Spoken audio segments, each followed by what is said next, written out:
आदाब नाज़रीन, खबरनामे में आपका इस्तकबाल है। मैं हूं रेशमा आपके साथ। आइए नजर डालते हैं इस वक्त की हेडलाइंस पर। मां की तौहीन पर वजीर आजम ने किया दुख का इजहार। कहा, शाही खानदान वाले बेटे का दर्द नहीं समझ सकते।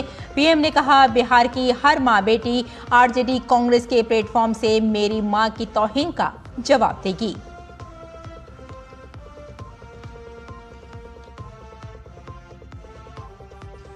वजीर आजम नरेंद्र मोदी ने नई दिल्ली में 3 रोजा सेमिकॉन इंडिया का किया इफ्तिताह। पीएम मोदी ने चिप्स को डिजिटल डायमंड दिया करार। कहा, सेमीकंडक्टर्स के मुस्तकबिल की तामीर के लिए दुनिया भारत पर करती है एतमाद।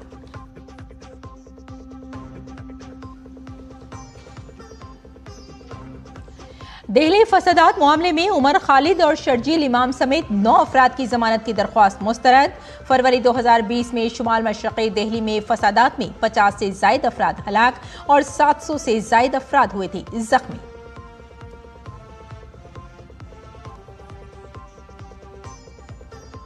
वोट चोरी के इल्जाम पर बीजेपी ने बनाया कांग्रेस को हदफ तनकीद। कहा, कांग्रेस वोट फ्रॉड की वजह से एसआईआर की है मुखालिफ। कहा, राहुल गांधी चला रहे हैं वोटर धांधली का रैकेट।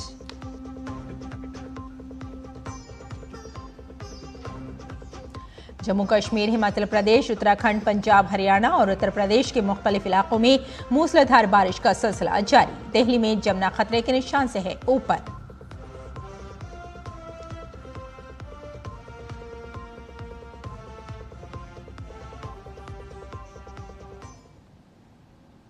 और आइए अब खबरों पर डालते हैं तफसील से नजर।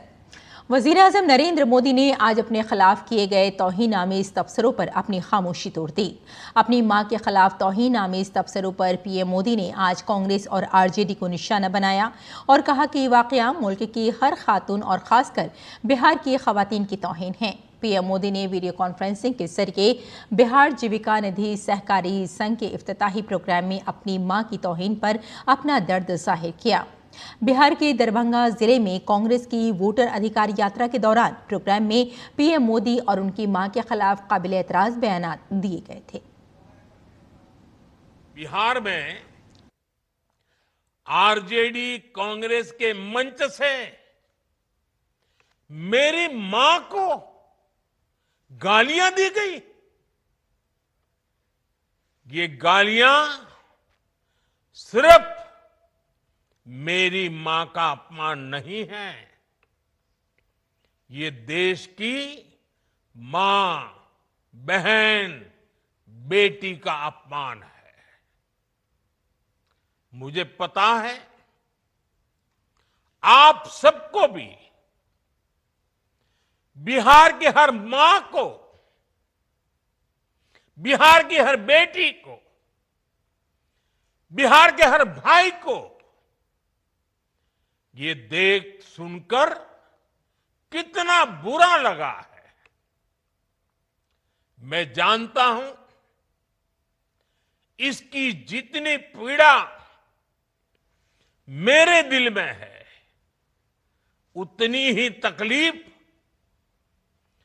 मेरे बिहार के लोगों को भी है। और इसलिए आज जब इतनी सारी तादाद में लाखों बिहार की माताओं बहनों के मैं दर्शन जब कर रहा हूं, जब आपकी मौजूदगी है, तो आखिर मैं भी एक बेटा हूं। जब इतनी सारी माताएं बहनें मेरे सामने हैं, तो आज मेरा मन भी, मेरा दुख आपको साझा कर रहा हूं, ताकि मेरी पीड़ा आप माताओं बहनों के आशीर्वाद से मैं इसे झेल पाऊं। वजीर आजम ने कहा कि मुल्क के अवाम ने गरीब आदमी के बेटे को प्रधान सेवक बना दिया है और यह हकीकत बड़े बड़े नामों को हजम नहीं हो रही है। कांग्रेस आरजेडी के मंच से गाली, भद्दी गाली केवल मेरी मां को नहीं दी गई है, ये भद्दी भद्दी गाली करोड़ों माताओं बहनों को दी गई है। साथियों, एक गरीब मां की तपस्या, उसके बेटे की पीड़ा, ये शाही खानदानों में पैदा हुए युवराज नहीं समझ सकते। ये नामदार लोग तो सोने चांदी का चम्मच लेकर पैदा हुए हैं। वो तो यही मानते हैं कि देश और बिहार की सत्ता इन्हें अपने खानदान की विरासत लगती है। इन्हें लगता है कुर्सी इन्हें ही मिलनी चाहिए। लेकिन आपने, देश की जनता जनार्दन ने एक गरीब मां के कामगार बेटे को आशीर्वाद देकर प्रधान सेवक बना दिया। ये बात नामदारों को पच नहीं रही है। वजीर-ए-आज़म मोदी ने कांग्रेस और आरजेडी से मुआफी मांगने को कहा है। उन्होंने बिहार के लोगों से भी अपील की है कि वो कांग्रेस और आरजेडी के लीडरों को जहां कहीं भी जाएं, इस तौहीन के लिए निशाना बनाएं। बिहार की जनता के सामने मां को गाली देने वालों से कहना चाहता हूं, मोदी तो तुम्हें एक बार माफ कर भी देगा, लेकिन भारत की धरती ने मां का अपमान कभी बर्दाश्त नहीं किया है। इसलिए आरजेडी और कांग्रेस को सात बहिनी से माफी मांगनी चाहिए, छठी मैया से माफी मांगनी चाहिए। साथियों, मैं बिहार के लोगों से भी कहूंगा, इस अपमान की जवाबदेही तय करवाना बिहार के हर बेटे की भी जिम्मेदारी है। आरजेडी कांग्रेस के नेता जहां भी जाएं, जिस गली, जिस शहर में जाएं, उन्हें चारों तरफ से एक आवाज सुनाई देनी चाहिए। हर मां बहन को मैदान में उतर करके उनसे जवाब मांगना चाहिए। हर गली मोहल्ले में से एक ही आवाज आनी चाहिए, मां को गाली नहीं सहेंगे, नहीं सहेंगे। इज्जत पर वार नहीं सहेंगे, नहीं सहेंगे। आरजेडी का अत्याचार नहीं सहेंगे, नहीं सहेंगे। कांग्रेस का वार नहीं सहेंगे, नहीं सहेंगे। मां का अपमान नहीं सहेंगे, नहीं सहेंगे। वजीर-ए-आज़म नरेंद्र मोदी ने बिहार राज्य जीविका निधि साख सहकारी संघ लिमिटेड का इफ्तिताह किया। पीएम मोदी ने वीडियो कॉन्फ्रेंसिंग के जरिए 105 करोड़ रुपए की रकम बराह रास्त नए कोऑपरेटिव इदारे के बैंक अकाउंट में मुंतकिल की। ये नई कोऑपरेटिव तंजीम बिहार के देही रोजी रोटी प्रोग्राम जीविका से वाबस्ता खवातीन को सस्ती और काबिल रसाई माली खदमात फराहम करने के लिए कायम की गई है। जीविका के तहत रजिस्टर्ड तमाम क्लस्टर लेवल फेडरेशन इस नए इदारे के मेंबर होंगे। इस इक़दाम को बिहार और मरकजी हुकूमत ने मुश्तरका तौर पर फंड फराहम किया है। जीविका निधि कोऑपरेटिव फेडरेशन को बिहार में खवातीन को बाइख्तियार बनाने और ताउन पर मबनी एक जामे और खुद इन्हिसार देही मईशत की तामीर की सिमत एक तारीखी कदम के तौर पर देखा जा रहा है।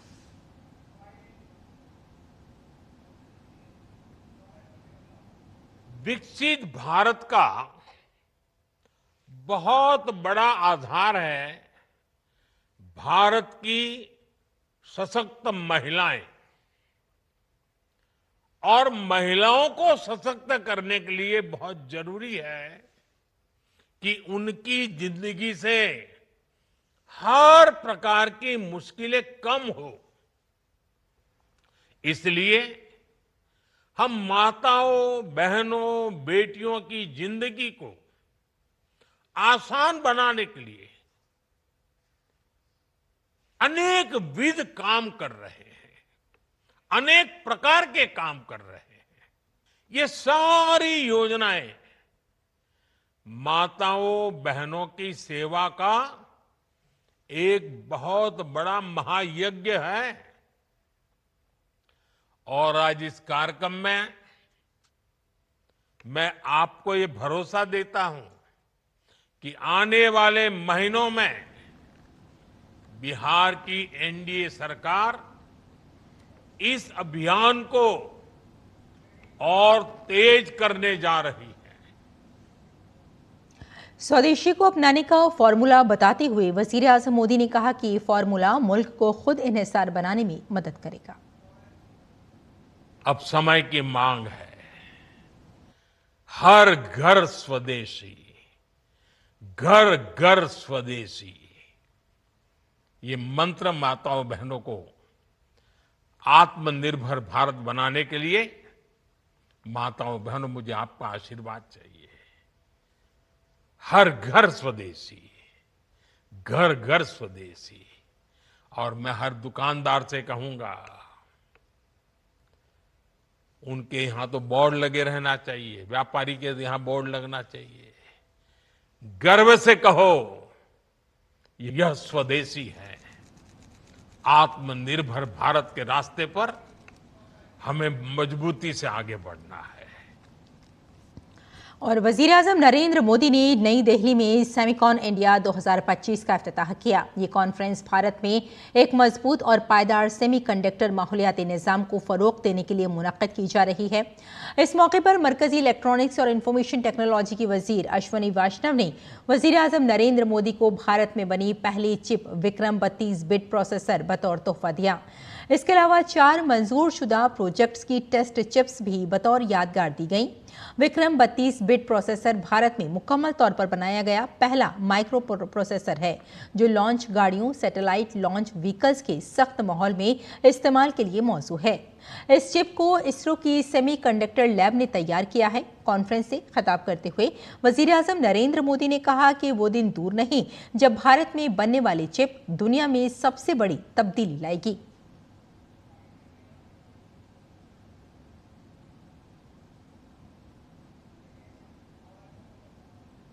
आज देश भर में plug and play infrastructure model पर सेमीकंडक्टर पार्क्स बनाए जा रहे हैं। इन पार्क्स में land, power supply, ports, airport, इन सब की कनेक्टिविटी के साथ स्किल्ड वर्कर पूल तक की सुविधा उपलब्ध है।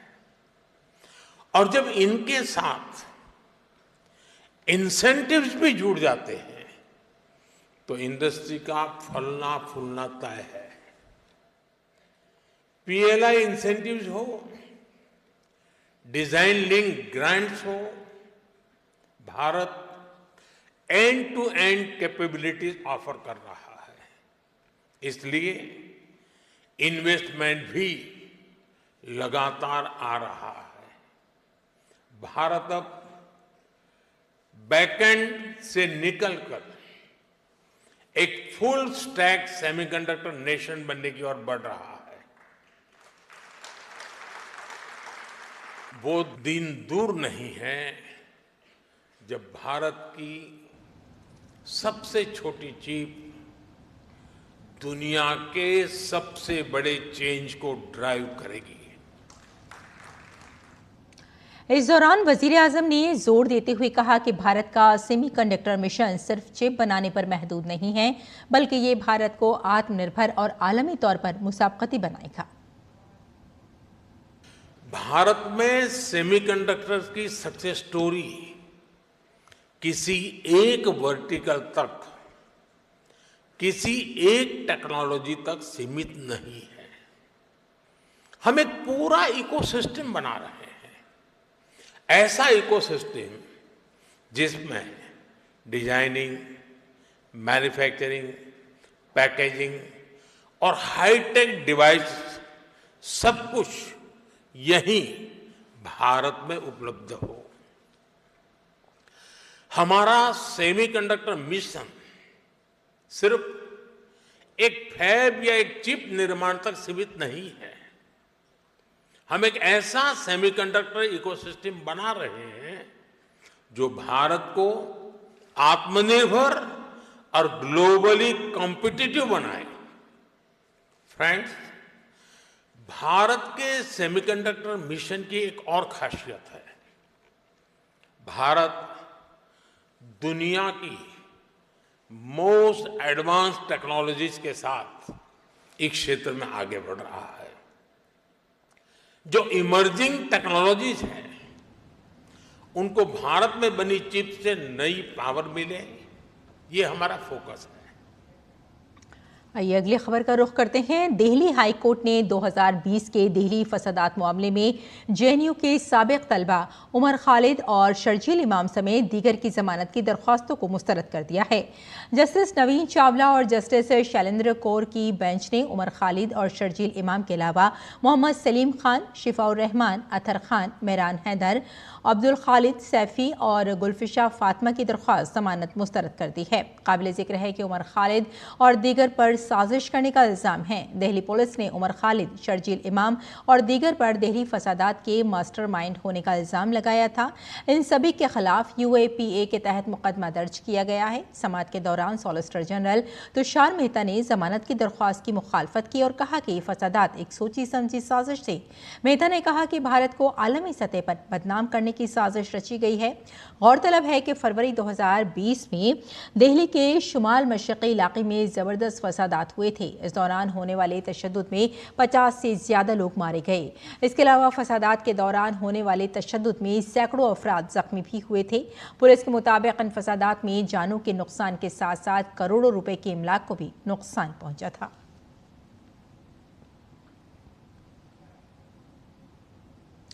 और बीजेपी राहुल गांधी की तरफ से हुकूमत और इलेक्शन कमीशन के खिलाफ लगाए गए वोट चोरी के इल्जामात पर हमलावर है। बीजेपी लीडर प्रदीप भंडारी ने कांग्रेस को तनकीद का निशाना बनाते हुए कहा कि राहुल गांधी वोटर धांधली रैकेट चला रहे हैं। प्रदीप भंडारी ने कहा कि गांधी खानदान की तारीख वोटर धोखाधड़ी और वोट चोरी करने की रही है।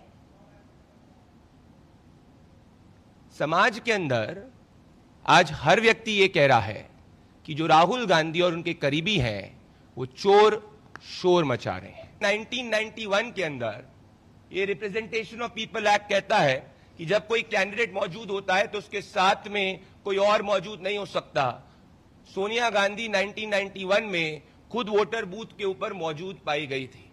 तो जो परिवार का इतिहास वोटर धांधली और वोट चोरी का रहा है, आज उसको ये जवाब देना चाहिए कि उन्हीं के करीबी और उन्हीं के पार्टी के मीडिया हेड जब मल्टीपल एपिक आईडी के साथ में पाए जा रहे हैं तो क्या राहुल गांधी को इसकी जानकारी थी?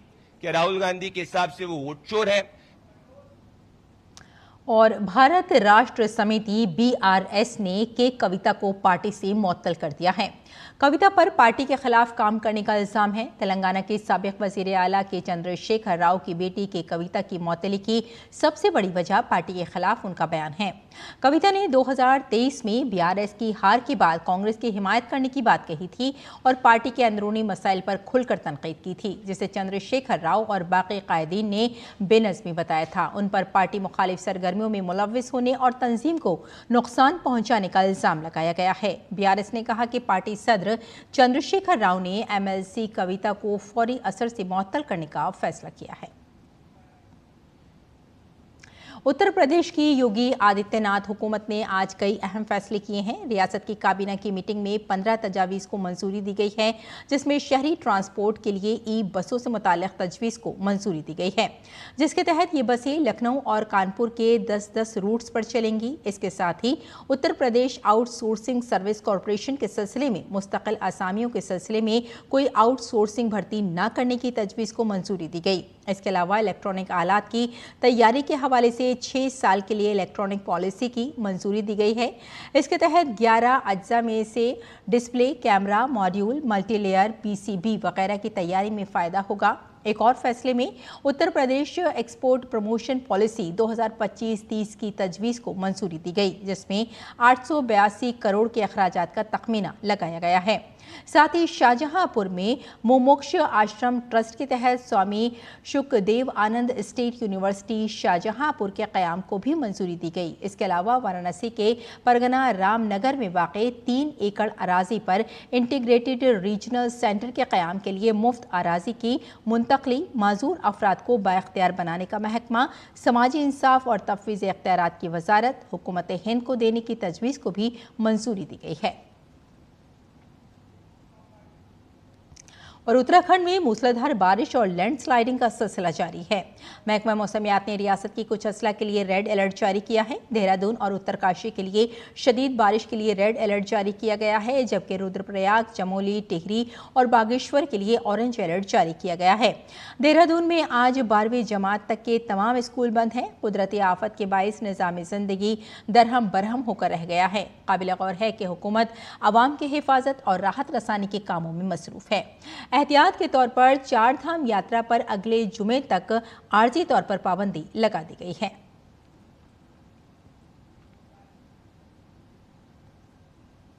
उत्तराखंड में शदीद बारिश की वजह से बिगड़ी सूरत हाल से निपटने के लिए एनडीआरएफ की टीमें मुकामी इंतजामिया की मदद कर रही हैं। उत्तराखंड के रुद्रप्रयाग के गांव छीनागढ़ में बादल फटने के बाद एनडीआरएफ की टीम मौके पर पहुंची और जाए हादसे का जायजा लिया।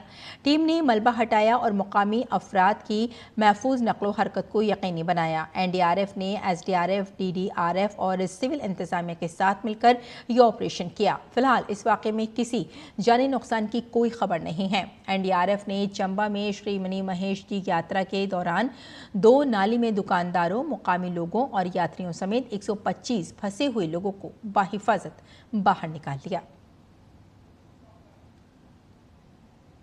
और फिलहाल हिमाचल प्रदेश में बारिश से कोई राहत मिलती नजर नहीं आ रही है। महकमा मौसमियात ने आज रियासत के बेशतर अजला में मूसलाधार बारिश के लिए रेड अलर्ट जारी किया। मुसलसल मूसलाधार बारिश की वजह से रियासत में मामूलाती ज़िंदगी बुरी तरह मुतासिर हो रहे हैं। कई इलाकों में लैंडस्लाइडिंग, दरख्त गिरने और अचानक सैलाब के वाक़यात से लोग खौफ व हरास का शिकार हैं। बादल फटने और जालाबारी ने रियासत के बेशतर अजला में नुकसान पहुँचाया है। रियासती डिजास्टर मैनेजमेंट अथॉरिटी के मुताबिक पूरी रियासत में 5 कौमी शाहराहों समेत 788 सड़कों पर ट्रैफिक में खलल पड़ा है। इसी तरह 2000 से ज़ायद ट्रांसफार्मर नाकारा होने से बिजली की फरहमी में खलल पड़ा है। हिमाचल प्रदेश में सैलाब की वजह से हालात बदस्तूर खराब हैं। मनी महेश यात्रा में फंसे यात्रियों को बाहिफाजत निकाल लिया गया है और बाकी मानदा यात्रियों की तलाश जारी है। हुकूमत ने तमाम मुतासिरा यात्रियों के आने जाने का मुकम्मल इंतजाम कर लिया है। ये जानकारी हिमाचल प्रदेश के वजीर आला सुखविंदर सिंह सुक्खू ने दी है। मनी महेश के 2 पार्ट है। एक पार्ट था कि जो भरमौर से मनी महेश जा रहे थे, पहले चरण में 32,500 जो मनी महेश जा रहे थे उनको वापस लाया गया भरमौर, और भरमौर में तकरीबन कोई 10 से 12,000 के करीब श्रद्धालु फंसे थे, जिसमें से तकरीबन 5,500 श्रद्धालु हमने बसों के माध्यम से भेज दिए और छोटी गाड़ियों के माध्यम से भेज दिए। सरकार ने उन्हें आने जाने की पूरी व्यवस्था की, क्योंकि चंबा से भरमौर का रास्ता 13-14 किलोमीटर का खराब है, पूरा रोड बह गया है। इस दृष्टि से हमने वहाँ श्रद्धालुओं को ले जाकर उनके गंतव्य स्थान पर पहुँचाया है। और मनी महेश यात्रा के दौरान कुछ श्रद्धालुओं का मौत ऑक्सीजन कम होने के कारण भी हुई है। वहीं अपोजिशन के रहनुमा जयराम ठाकुर ने वजीर आला सुखविंदर सिंह सुक्खू के दावे पर सवाल उठाए हैं। उन्होंने पूछा कि बगैर राब्ते के यात्रियों की मालूमात उन्हें कैसे हासिल हुई। मौसम खराब होने के बावजूद बगैर तैयारी के यात्रा क्यों शुरू की गई। जब मालूम था कि मौसम खराब है, हालात अच्छे नहीं हैं, तैयारी किस तरह की होनी चाहिए थी, लेकिन उसके बावजूद बिना तैयारी के यात्रा शुरू कर दी। और यात्रा में जब 15,000 लोग वहां पर फंस गए, जिसमें मुख्यमंत्री स्वयं कहते हैं कि 10,000 लोगों को हमने निकाल दिया, इसका मतलब अभी भी 5,000 के लगभग लोग जो है वहां पर आगे पीछे कहीं संकट में हैं। अभी तक जब कम्युनिकेशन नहीं है वहां पर हो रहा है, रोड कनेक्टिविटी नहीं हो पा रही है, जो फैक्चुअल पोजीशन नीचे की जो है वो अभी तक लोगों के सामने नहीं आ पा रही है। और जो जानकारी आ पाई है वो सिर्फ वही लोग जो पैदल कई किलोमीटर चल करके वहां पर पहुंचे हैं। और दिल्ली में जमुना नदी के पानी की सतह में मुसलसल इजाफा हो रहा है। दिल्ली में जमुना नदी की पानी की सतह 205.90 मीटर तक पहुंच गई है। जमुना खतरे के निशान से आधे मीटर से ऊपर बह रही है। दिल्ली में कल दिन भर मुसलसल बारिश और आज भी बारिश का अलर्ट है।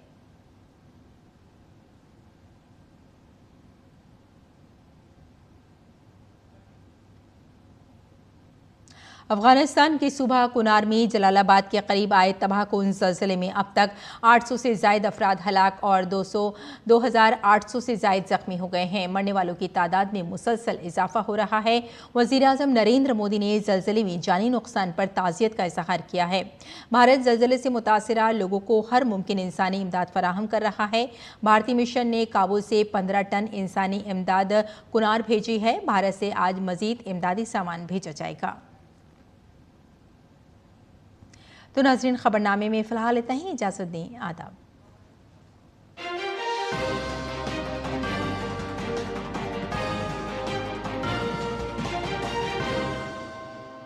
मेरा सौंदर्य आप पर निछावर होने को